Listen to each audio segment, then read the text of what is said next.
Hello बहनों, कैसी हो। हम अभी आपको सूरदास के पद पढ़ा रहे हैं। आज जो हम पद पढ़ाएंगे वह पद है सखीरी मुरली लीजे चोर। ये पद बड़ा ही इम्पोर्टेंट पद है, इसको आप बड़े ही ध्यान से पढ़ेंगे। सखीरी मुरली लीजे चोर, जिन गोपाल कीने अपने बस प्रीत समन की तोर। छिन इक घर भीतर निस्बासर धरत कबहू छोर। कबहू कर कबहू अधरन कट कबहू खोसत जोर। ना जानो कुछ मेल मोहनी राखे अंग अंग भोर। सूरदास प्रभु को मन सजनी बांध्यो राग की डोर। तो इस पद के पहले हम शब्दार्थ देखेंगे। चोर माने चुरा लें, तोड़ माने तोड़कर, छिन एक माने क्षण भर, निस्वासन माने रात दिन, छोर माने छोड़ते हैं, कर माने हाथ, अधन माने होठ, कट माने कमर, मोहनी माने जादू, भोर माने भुलावा, राग माने प्रेम, बांध्यो माने बांधना और बस माने बस में करना। तो ये शब्दार्थ हैं आपके। इसके बाद संदर्भ हम लिखते हैं तो संदर्भ आपका पहले की ही तरह रहेगा। अब हम इसके बाद प्रसंग देखेंगे कि इसका हम प्रसंग कैसे लिखेंगे। प्रसंग लिखेंगे, प्रस्तुत पद्यांश में श्री कृष्ण का मुरली के प्रति प्रेम तथा उससे ईर्षा करती गोपियों की मनोदशा का चित्रण किया गया है। इसके बाद व्याख्या करेंगे। व्याख्या देखेंगे कैसे करेंगे। सखीरी मुरली लीजे चोर, एक गोपी दूसरी गोपी से कहती है, आपस में वार्तालाप करती हुई कहती हैं कि हे सखी, मुरली लीजे चोर, इस कृष्ण की मुरली को चुरा लेना चाहिए। जिन गोपाल कीने अपने बस, जिन माने जिस इस मुरली ने, गोपाल माने कृष्ण को अपने बस में कर लिया है, इसलिए हमें इसको चुरा लेना चाहिए। प्रीत सवन की तोड़, हम सभी की तरफ से प्रेम तोड़कर, और इसने इस मुरली ने अपनी तरफ सबकी तरफ से प्रेम को तोड़कर अपने बस में श्री कृष्ण को कर लिया है, इसलिए इस मुरली को तो चुरा लेना चाहिए। छिन एक माने क्षण भर के लिए भी, घर भीतर घर हो, घर के अंदर हो, घर भीतर एक क्षण के लिए भी, वे घर के भीतर हों या बाहर, कभी भी एक क्षण के लिए भी, एक पल के लिए भी मुरली को नहीं छोड़।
जिससे कि कृष्ण जो है वो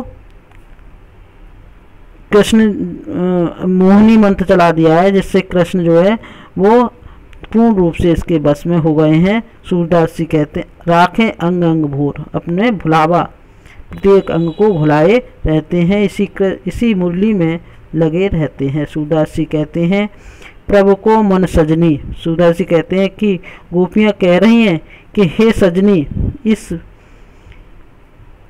बंसी ने बांधे राग की डोर, राग माने प्रेम। इस बंसी ने श्री कृष्ण का मन जो है प्रेम की डोरी में बांध लिया है। श्री कृष्ण का मन जो है प्रेम की डोरी से बंधा हुआ है या बांध लिया है। इसके बाद इसका काव्यगत सौंदर्य लिखेंगे। भाषा, शैली और छंद सबका एक जैसा ही लिखा जाएगा, जो कोई सा भी पद आए। भाषा ब्रजभाषा, शैली मुक्तक शैली, गुण माधुर्य, रस में यहाँ पर श्रृंगार रस लिखेंगे, छंद गेय पद लिखेंगे। और कबहू न कर, कबहू, कबहू जो आया है कबहू कर कबहू, इसमें क वर्ण की आवृत्ति हुई है, इसलिए यहाँ पर अनुप्रास अलंकार है। मेल मोहनी में म वर्ण की आवृत्ति हुई है, इसलिए इन दोनों में अनुप्रास अलंकार है। और अंग अंग शब्द दिया हुआ है, तो उसमें अंग अंग दिया है लास्ट से ऊपर वाली लाइन में, उसमें पुनरावृत्ति अलंकार, पुनरावृत्ति होने के कारण पुनरुक्ति प्रकाश अलंकार है। और राग की डोरी, प्रेम रूपी डोर का वर्णन किया गया है, इसलिए यहाँ पर रूपक अलंकार है। इसके काव्यगत सौंदर्य को विशेष रूप से लिखेंगे, क्योंकि इसके अलग से नंबर होते हैं। अगर नहीं लिखेंगे आप तो आपको नंबर नहीं दिए जाएंगे। अगला आपका पद है जो हम पढ़ा रहे हैं।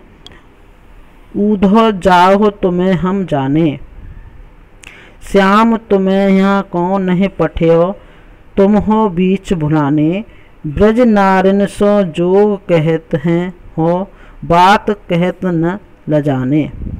बड़े लोग न विवेक तुम्हारे, ऐसे भय अयाने, हम सो कही लई हम सह के, जिय गुण लेव सयाने, कह अबला कह दशा दिगंबर, मष्ट करहो पहचाने, साच कहो तुमको अपनी सो, पूछत बात निधाने, सूर श्याम जब तुम्हें पठायो, तब न कहूँ मुस्काने। तो इसके शब्दार्थ हम देखेंगे। यहाँ माने यहाँ, पठ्यो माने भेजा है, नारिन माने नारी स्त्री, लजाने माने शर्म, विवेक माने विवेक, अज्ञानी माने अज्ञानी, सह माने सहना, जिय माने मन में, कह माने कहा, अबला माने नारी, दशा माने दिशा, दिगंबर माने वस्त्रहीन, मष्ट करो माने चुप कर हो जाओ, चुप करो, साच माने सत्य, सौ माने शपथ, पूछत माने बताओ, निदाने माने अंत में, नैकऊ माने जरा भी तनिक। तो संदर्भ सबका एक जैसा रहेगा। प्रसंग हम इसका लिखेंगे। प्रस्तुत पद्यांश में गोपियाँ उद्धव से कहती हैं कि हे उद्धव, हम तुम्हारे निर्गुण ब्रह्म को नहीं मानेंगे। पद्यांश में उद्धव तथा गोपियों के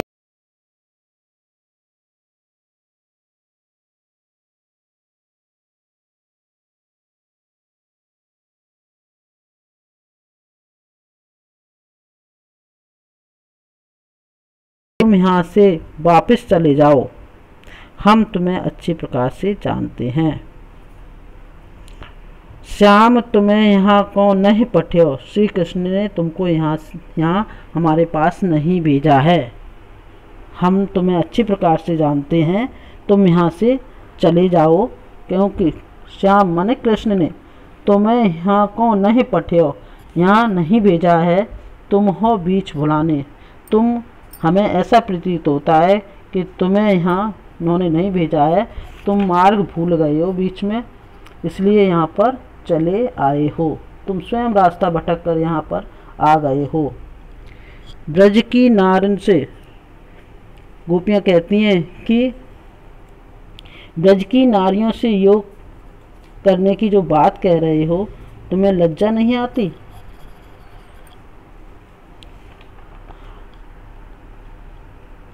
ब्रज की नारिन सो जो कहत हो, बात कहत न लजाने।